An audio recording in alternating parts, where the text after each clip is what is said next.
할렐루야. 오늘은 베드로전서 2장 말씀 함께 살펴보겠습니다. 베드로전서 2장은 크게 두 부분으로 나누어져 있습니다. 앞부분 1절에서 10절까지는 개인으로서의 그리스도인의 삶의 자세와 또 태도, 그 임무, 사명에 관한 언급을 이야기하고 있습니다. 그리고 그 정체성에 대한 이야기를 하고 있죠. 성도라고 부름받는 그 신령한 말씀을 사모하고 또 구원에 이른 것을 삶을 살아나갈 수 있도록 해야 된다. 그래서 만방 세상에 복음을 전함으로써 거룩한 제사장으로서의 임무를 수행해 나가는 것이다 라는 것을 강조하고 있습니다.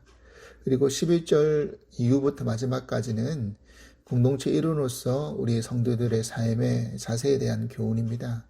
그래서 국가에 대한 국민으로서의 의무와 주인에 대한 그런 신분으로서의 그런 의무에 대해서 종으로서의 의무에 대한 이야기를 하고 있는 것이죠.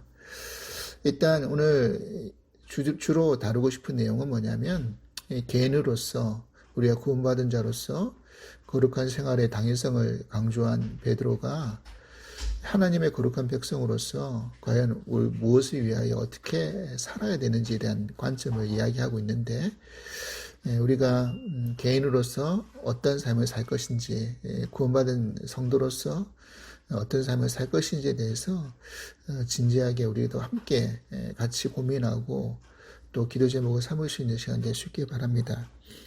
먼저 베드로는 1절에 이런 이야기를 하고 있어요. 모든 악독과 기만과 외식과 시기와 비방하는 말을 버려라 그랬어요. 이게 바로 믿는 자들의 어떤 성품에 관한 것입니다. 그래서 이 성품이 어떤 죄악된 것들이죠. 악독한 것과 기만하는 것과 외식하는 것과 시기하는 것과 비방하는 것, 공동체를 깨트리는 것이고 또 속이는 것이고 와해시키는 그런 태도죠. 이런 것들을 버려라 라고 이야기를 하고 있습니다. 우리가 같은 공동체 안에서 개인의 어떤 성품의 부분에서 우리가 진정으로 버려야 될 것이 무엇인지를 돌아볼 수 있는 시간이 될 수 있기를 바라고요. 그것을 이제 버리기 위해서 2절에 이런 이야기를 하고 있습니다. 갓난한 아기들 같이 순전하고 신령한 젖을 사모하라. 여러분, 신령한 젖을 사모하라는 것, 아기들은요 어미의 젖을 이렇게 열심히 먹어야지만이 건강하게 자라날 수가 있죠. 애완동물의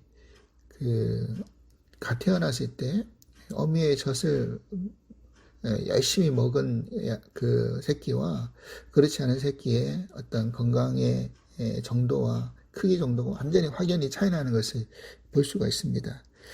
여기서 우리가 순전하고 신령한 젖을 무엇을 상징하는 것입니까? 바로 영혼을 살찌게 하는 그런 생명의 말씀을 말하는 것입니다. 우리가 하나님의 백성으로 부름받고 구원을 받았습니다. 그러면 구원받은 백성으로서 우리가 항상 순전하고 신령한 젖을 사모해야 되는 거예요. 그래서 우리가 말씀을 들어야 되는 이유가 바로 거기에 있고 또 말씀을 배워야 될 이유가 거기에 있다는 것입니다.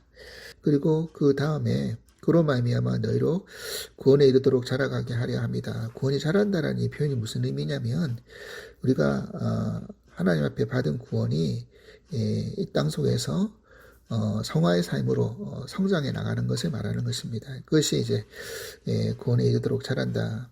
구원이 자란다는 의미라는 그런 어떤 의미가 우리의 성화의 완성을 말하는 것입니다. 그래서 우리가 구원받은 삶에 완성이 이르도록 자라가야 된다는 것입니다. 그래서 3절에 너희가 주의 인자하심을 맛보았으면 그리하라 그랬어요. 주의 인자하심이 바로 무엇입니까?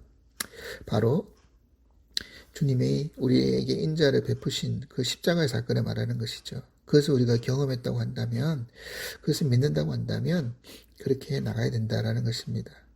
그래서 십자가의 삶을 알고 구원받은 자의 삶을 아는 삶을 살아가는 것을 이야기하고 있는 것이죠. 그러면서 지금 그 예수님이 보배로 모통의 돌이라는 이야기를 하고 있죠. 그래서 우리는 사실은 다 5절 말씀, 너희도 산돌같이 신령한 집으로 세워지고 그랬어요. 여기서 신령한 집이라는 게 뭐냐면 바로 하나님의 집, 성전을 말하는 것이죠. 그러면 이 하나님의 집 성전이라는 것이 결국 무엇을 말하는 겁니까? 우리가 신약시대에 오면 다 하나님의 성전이 되는 것이죠. 우리가 구원받고 하나님의 다 전이 되었습니다. 그러면 그 성전 집이 세워지는 이대 풍습의 방법이 있는데 그건 뭐냐면 모퉁이 돌로 시작해서 그 머릿돌로 시작해서 모퉁이의 머릿돌로 시작해서 집이 지어지고 그 집이 머릿돌로 완성이 되어집니다. 이것이 집 짓는 그 방법이죠. 다시 말해서 우리의 모퉁이돌, 우리의 머릿돌이 누구십니까? 예수 그리스도라는 것입니다. 우리가 하나님의 성전이 되고 신령한 집이 되기 위해서 항상 출발은 바로 예수 그리스도부터 출발하는 것이요. 그 예수 그리스도의 십자가의 구원으로 우리가 구원받은 삶을 사는 것이고요. 결국 또 예수 그리스도로 끝나는 겁니다. 그러니까 예수 그리스도로 구원받고요. 우리의 성품이, 우리의 삶의 모습이 누구를 닮아가야 되는 것입니까? 바로 예수 그리스도를 닮아가야 되는 것이죠. 그것이 바로 구원이 자라가는 것, 성화의 삶이 이루어져 나가는 것을 말하는 것입니다. 그래서 9절에 우리의 정체성에서 이렇게 밝히고 있습니다. 너희는 택하신 족속이요, 왕같은 제사장들이요, 거룩한 나라요, 그의 소유가 된 백성이다. 이는 너희를 어두운 데서 불러내어 기이한 빛에 들어가게 하신 이의 아름다운 덕을 선포하게 하려 합니다. 그랬어요. 이 아름다운 덕이 뭡니까? 바로 복음이죠. 우리가 주님 안에서 새로운 피조물로 거듭났고 화목케 하는 일을 우리가 그런 사명을 받았습니다. 그러니 그 사명을 받은 우리가 그 받은 삶을 통해서 어떻게 해야 되는 겁니까? 아름다운 덕을 선포하고 복음을 전하는 일에 우리가 앞장서 나가야 되는 삶을 살아야 된다는 것입니다. 우리가 이것을 놓치지 말아야 되는 것이죠. 그래서 우리가 우리의 어떤 삶의 모습도 참 중요하다는 것입니다. 11절 12절에 이런 표현을 쓰고 있는데요. 사랑하는 자들아, 거루민과 나그네 같은 너희들이 고난하노니 영혼을 거슬려 싸우는 육체의 정력을 제어하라 그랬어요. 육신의 삶을 살지 말라는 것이 이제 구원받은 자로서. 그러면서 12절, 너희가 이방인 중에서 행실을 선하게 가져 너희를 악행한다고 비방하는 자들을 하여금 너희의 선한 일을 보고 오시는 날에 하나님께 영광에 돌리게 하려 합니다. 아름다운 덕을 선포한다. 그러니까 우리가 이 땅 속에서 살면서 그리스도에서 마땅히 해야 할 선한 행실, 그 선한 행실을 통하여서 하나님께 영광 돌리고 또 이방인 믿지 않는 이들이 하나님께 돌아오는 역사를 우리가 이끌어 나가야 되는 것이죠. 그것이 바로 아름다운 덕을 선포하는 겁니다. 그래서 말로만 선포하는 것으로 끝나는 게 아니라, 전하는 것이 아니라 결국 믿지 않는 이들이 우리의 말을 통해서 그리스도께 오는 것이 아니고요. 우리의 삶의 모습을 보면서 그리스도께 오는 이유가 더 확실하고 더 많이 있죠. 그래서 우리가 이것을 놓치지 말아야 된다는 것입니다. 베드로전서 3장은 크게 두 부분으로 나누어집니다. 첫 번째 부분은 아내된 자들의 올바른 그런 태도, 남편에 대한 태도, 도리에 대한 이야기를 하고 있죠. 그것에 대한 교훈들이 결론적으로 권면에 담겨져 있는 부분이 첫 번째 부분이고, 두 번째 부분은 의로 인하여서 핍박당하는 상황 속에서 성도들이 취해야 될 합당한 태도가 무엇인지, 그리고 그 본보기로서 그리스도의 고난에 대한 언급을 하고 있습니다. 먼저 앞부분 부부에 대한 권면에 대한 이야기를 나누어 보면 아내된 자들의 올바른 태도에 대한 이야기를 하고 있죠. 베드로는 하나님 뜻에 합당한 아내의 자격으로서 세 가지를 이야기하고 있습니다. 그것은 뭐냐면 먼저는 순종하는 태도입니다.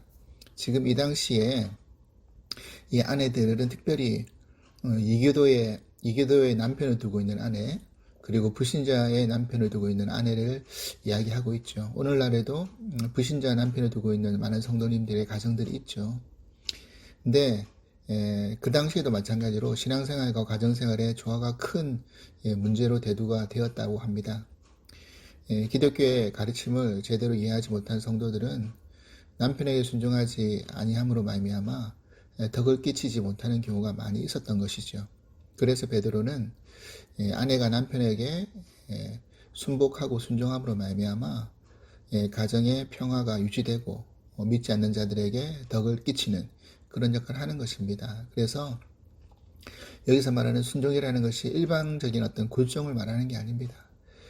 순종은 믿지 않는 남편의 영혼을 구원하기 위해서 그리스도 안에서 기쁨과 사랑으로 섬기는 행위를 말하는 것이죠. 그래서 그런 순종을 하라라는 이야기를 합니다.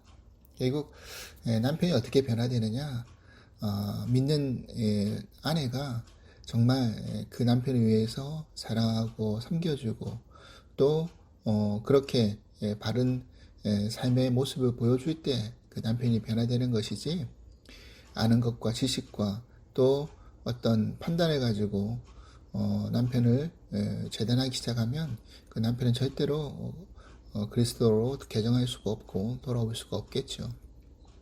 그래서 그 이야기가 가장 핵심적인 이야기로 하는 것입니다. 그리고 남편 된 도리도 간단하게 언급하고 있지만 지식을 따르고 온유하게 대하고 귀하게 대하는 것, 이런 태도들이 이 부부 관계 안에서 이루어져 나가야 된다는 이야기를 하는 것입니다. 베드로는 성도가 국민으로서 또 종으로서 주인에게, 아내로서 남편에게 각각 취해야 할 올바른 태도에 대한 이야기를 계속해서 앞장에도 마찬가지로 연결해가지고 이 3장까지 이야기를 해주고 있죠. 그래서 시편 말씀 34편을 인용해가지고 결론적인 권면을 이야기하고 있는데, 오늘 8절에 뭐라고 이야기하느냐면 너희가 다 마음을 같이하여 동정하며, 먼저 첫 번째로 동정하라 그랬죠. 개혁성경에는 채우라라는 이야기가 나오는데, 그러니까 서로 상호간의 생각과 감정을 같이 하라는 그런 권면의 말씀입니다. 그러니까 성도는 다른 사람의 기뻐할 일에 함께 할 뿐만 아니라 고난에도 기꺼이 동참하고 슬퍼할 때 같이 슬퍼할 수 있는 그런 위치에 있어야 된다는 겁니다. 두 번째로 뭐라고 했느냐면 형제를 사랑하며, 그죠? 성도들은 주 안에서 영적으로 거듭난 형제 자매들이기 때문에 시기와 다툼을 버리고 서로 사랑함으로써 몸된 교회를 온전히 이루어 나가야 되는 것이죠. 그 다음에 불쌍히 여겨라 그랬죠. 공동체 내에서 여러 가지 어려운 일을 당하는 자를 도와주면서 긍휼한 마음으로, 주님이 우리를 긍휼히 여겨주신 것처럼 그렇게 긍휼한 마음을 가지라고 이야기하고 있습니다. 그 다음에 기독교의 덕목 중에서 제일 중요한 위치를 차지하고 있는 겸손, 그 겸손을 예수 그리스도가 몸소 우리들에게 보여주셨죠. 그리고 악인에게 악을 악으로 갚지 말고 복을 빌어주라 라는 말씀을 하고 있습니다. 그죠? 9절, 악을 악으로 욕을 욕으로 갚지 말고 도리어 복을 빌라. 이를 위하여 너희가 부르심을 받았으니 이는 복을 이어받게 하려 하심이라 그랬습니다. 그렇습니다. 우리가 복을 빌어주는 것은 결국 그 복을 이어받는 것입니다. 선으로 악을 이기는 결과를 가져와야 된다는 거죠. 여러분, 우리가 가정 안에서 또 한 공동체 안에서 악을 악으로 갚는 게 아니라 악을 선으로 우리가 품어주고 기도하고 그렇게 이끌어 나갈 때 악을 이길 수 있는 방법이라는 것을 우리는 놓쳐서는 안 된다는 것입니다. 하나님께서 기뻐하시는 삶이며 바로 성도들이 이러한 삶을 위해서 부르심을 받았다는 것을 지금 베드로가 우리들에게 권면해 주고 있는 것입니다. 또 뒷부분은 어떤 이야기냐면 의를 위한 고난에 대한 이야기죠. 그래서 베드로는 고난에 직면한 성도가 핍박자들을 향하여서 취해야 할 태도가 무엇인가, 그 본보기로서 그리스도의 고난이 어떠했는지를 우리들에게 이야기하고 있죠. 우리가 반기독교 어떤 사회에 살고 있는 성도들이 불신자에 대해서 어떤 태도를 취해야 될 것인가를 구체적으로 이야기를 해주고 있는데, 13절 보면 너희가 열심으로 선을 행하면 누가 너희를 헤아리요 그랬습니다. 그렇죠? 우리가 세상 안에서 선을 행하는 것, 이게 성도들에 있어서 가장 최선의 방법이라고 생각이 듭니다. 말씀 안에서 우리가 옳은 행동, 선한 행동을 해나가는 것이죠. 그래서 박해자들이 믿는 자들의 육체를 상하게 할지라도 그 영혼까지 파멸시키는 근본적인 해를 끼치지는 못하죠. 그래서 선을 행하되 낙심하지 말고 두려워하지 말고 끝까지 참고 인내하면 그에 합당한 복을 하나님이 주신다라는 것을 신뢰하고 묵묵히 선을 해가는 것이죠. 그리고 거룩한 태도를 가지라고 이야기하고 있습니다. 그 마음에 예수 그리스도를 모시고 그분을 생각하는 것이 바로 거룩을 행하는 모습인 것이죠. 그래서 15절에 너희 마음에 그리스도를 주로 삼아라 그랬습니다. 우리 마음 가운데 그리스도를 주로 삼고 품고 있으면 거룩하게 헤어지는 것이죠. 마음속에 그리스도와 우리의 바른 믿음의 관계가 설정되어 있으면 우리가 거룩한 삶을 살 수 있다는 것을 우리는 믿습니다. 너희 속에 있는 소망에 관한 이유를 묻는 자들에게 대답할 것을 항상 준비하되 온유와 두려움으로 하고 선한 양심을 가져라 라는 이야기를 하고 있습니다. 베드로는 그 고난당한 자의 표본으로서 그리스도의 고난을 제시하고 있죠. 결국 그리스도가 결국 의로운 분이셨지만 인간의 죄 때문에 고난을 받으셔야 했습니다. 그 결과로 죄인된 우리들이 구원을 얻고 하나님께로 가까이 나아갈 수 있었죠. 그리스도의 삶이 그와 같은 길을 걸어가셨다고 한다면, 십자가의 길을 걸어가셨다고 한다면 우리도 그를 따르는 그런 모습 안에서 그 길을 쫓아가는 것이죠. 그래서 우리가 그 삶을 살아가는 것이 결국 내가 죽고 그리스도 안에서 내가 다시 사는 것.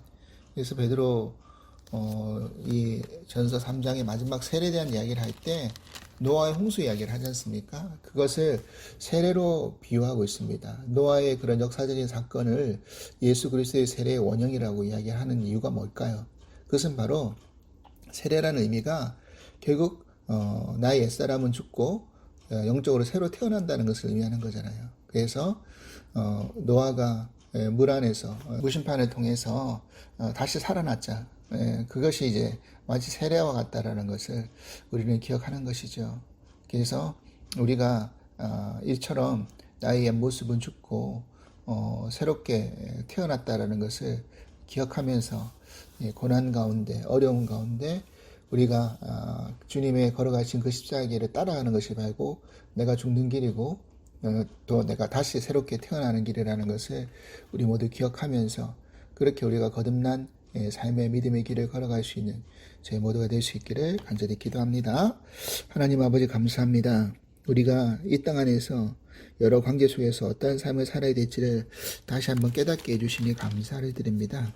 하나님, 우리가 정말 마음을 같이하여서 동정하고 형제를 사랑하고 또 불쌍히 여기고 겸손하고 악을 악으로 갚지 않고 또 선을 행하는 그런 삶을 살게 하시고 또 복을 빌어주는 삶을 살게 하실 때 그 복을 이어받을 줄 믿습니다.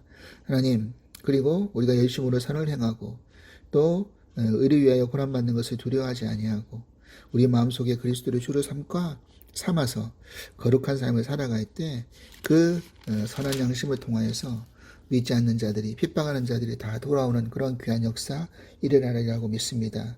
우리가 이미 세례를 통하여서 과거의 옛사람은 죽었고 새로운 생명의 삶을 얻은 것처럼 우리의 그런 과거의 모습들을 다 내려놓고 다시 거듭남으로 이 땅 안에서 우리가 어떠한 상황 속에서도 견디고 인내하고 소망을 품고 그렇게 거듭난 삶을 우리 모두가 살아갈 수 있도록 축복하여 주시옵소서. 감사하며 예수 그리스도 이름으로 기도합나이다. 아멘.